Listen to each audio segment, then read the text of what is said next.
Jesus washed the disciples' feet. It was just before the Passover meal. Jesus knew that it was almost time for him to leave this world and be reunited with God, his Father. Jesus loved his disciples and wanted to show them how much he loved them. Jesus also knew that Judas Iscariot was going to betray him. Jesus did something that surprised his disciples. He got up from the table, tied a towel around his waist. He poured water into a bowl and began to wash his disciples' feet. He then dried them with a towel wrapped around his waist. Simon Peter didn't want Jesus to wash his feet. Jesus said that if he didn't wash his feet, Peter would have no part with him. And then Peter asked that his hands and his head also be washed.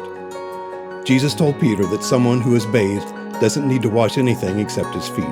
He told Peter that he was clean, but not all the disciples were clean, knowing that one of his disciples would soon betray him. When he finished washing their feet, Jesus asked the disciples if they understood what he had done for them.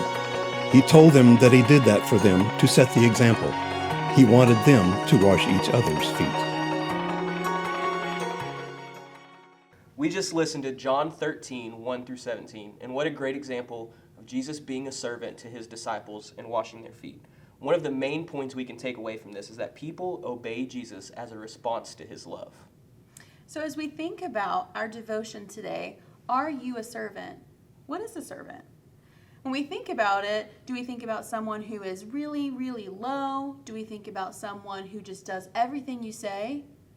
Let's talk about it. What is a servant? I would say a servant is someone who serves others with love and humility. Doesn't necessarily mean they are the lowest or beneath you. It's not someone we should look down on, but it's someone who serves with love. They show other people their love. And that's exactly what Jesus did. Jesus was a servant.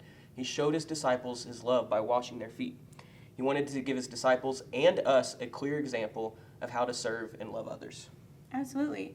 So thinking about Jesus' example, how can you serve today? Maybe it's in your school, your family, your community, or even at church. Think through someone that you might be able to do even a small gesture for. It doesn't have to be a large, expensive gesture. Even a smile can really change the day for someone. And that's our devotion for today.